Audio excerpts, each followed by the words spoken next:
नमस्कार मित्रांनो, तूही रे माझा मितवा या मालिकेच्या 30 सप्टेंबरच्या भागात आपल्याला पाहायला मिळणार आहे. वल्लरी आजीला म्हणत असते, तुम्ही ठाम राहा, म्हणजे कशावरही पाणी पडणार नाही. तर लगेच आजी तिला म्हणते, अगं पण मी करू काय? तर वल्लरी लगेच म्हणते, तुम्हाला मनावरती दगड ठेवून कठोर निर्णय घ्यावा लागणार आहे. हे ऐकून तर आजी थोडीशी अस्वस्थ होते आणि ती विचार करत असते की आता नेमका मी असा कोणता निर्णय घेऊ. त्यानंतर आकाश अर्णवला येऊन सांगतो की आपलं खूप मोठं नुकसान झालं आहे दादा. तर लगेच वल्लरी तिथेच असते. ती म्हणायला लागते, गुरुजींनी सांगितलेली भविष्यवाणी खरी ठरायला लागली आहे.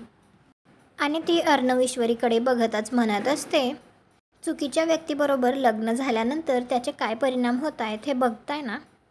त्यानंतर अर्णव आणि ईश्वरी रूममध्ये असताना ईश्वरी अर्णवला भांडत असते. तिच्या डोळ्यात पाणी असतं. ती म्हणत असते, आजींच्या डोळ्यात मी चुकीची आहे. ही फिलिंग घेऊन त्याच घरात राहणं माझ्यासाठी सोपं नाही आहे सर.